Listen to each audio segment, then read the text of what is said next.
Okay, we're going to show you the breakdown of an L100, which is an LSDA 100 lever, which is an entry function lever. And then I'll show you how to put it back together again.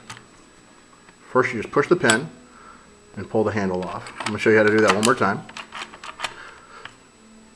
There's a little hole here.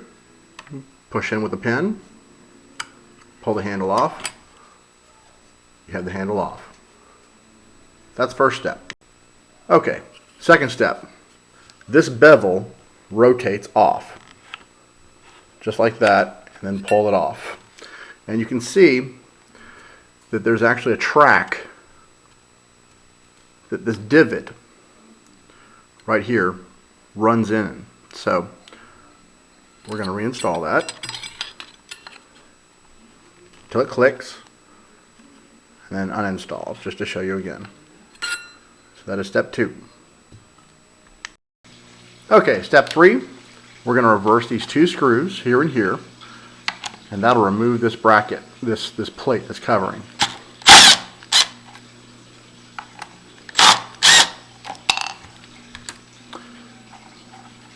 And then at that point, this just lifts directly out, and you just set that aside.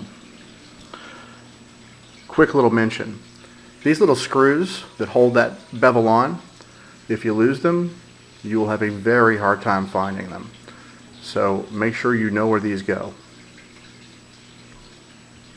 Now we're going to go ahead and go to step 4. Another set of screws.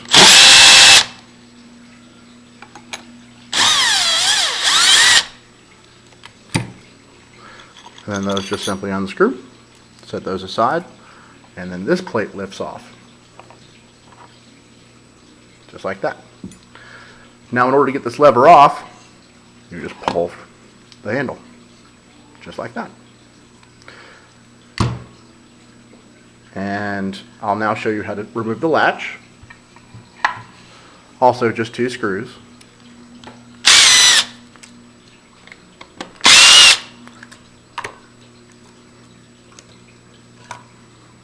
And that just lifts out just like that. Now I'll show you the reinstall. Alright, step 1 of installation. You have to put in the latch. Now this sounds easy enough, but these are not omnidirectional, so you have to decide which way to put this in. Now if you're closing the door this way, then of course that latch is going to have to go in from that direction. And if it's going in, if you're going to close the door this direction, then it's going to of course have to go in from that direction. So decide which direction to place your latch in, and then of course you just simply install the 2 screws, which we'll do right now.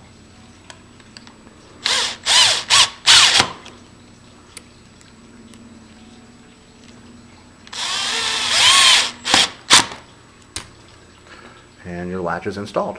Now let's move on to step 2.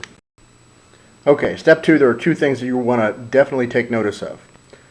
There's a little tiny hook here, a little lip, and there's a lip on the bottom, and then of course there's a lip right there and there. And now when you're installing this lever, you want to make sure that both of those lips line up appropriately when you place it in the hole. You want to test for operation before you go any further, because needless to say, if it's not working now would be a good time to fix it.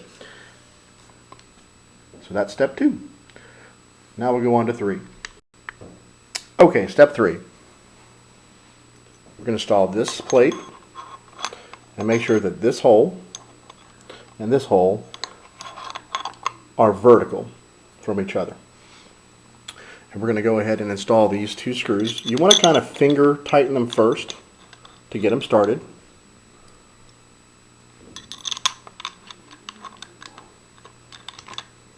Just so they're a couple revolutions in.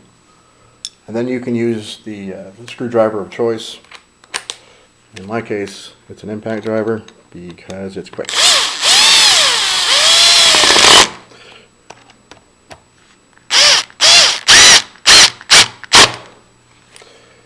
right. And that is how that is done. We'll go on to our next step.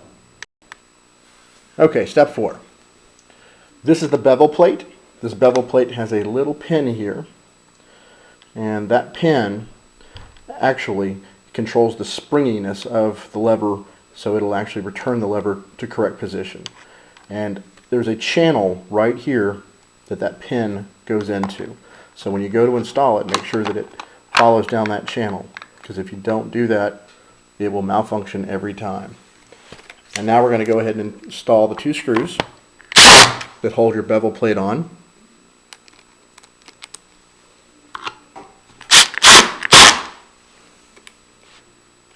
And now we'll move on to our next step. Okay, this is step 5. And if you look very carefully, you can see there's a little dimple there. There's also a dimple there. And I'm going to lean this forward so you can see the channel that little dimple will go into. So you're going to install this plate just like that, and then you're going to rotate it, preferably until it clicks, like it just did. Now we'll move on to our next step. Okay, this is our 6th and final step. You can see a pin right here, and this pin depresses through this hole. So you want to make sure that hole lines up with that pin. You just simply slide it on, and this shouldn't be difficult at all. Just push into place, give it a tug just to make sure it's right, and test for operation. And everything is working great.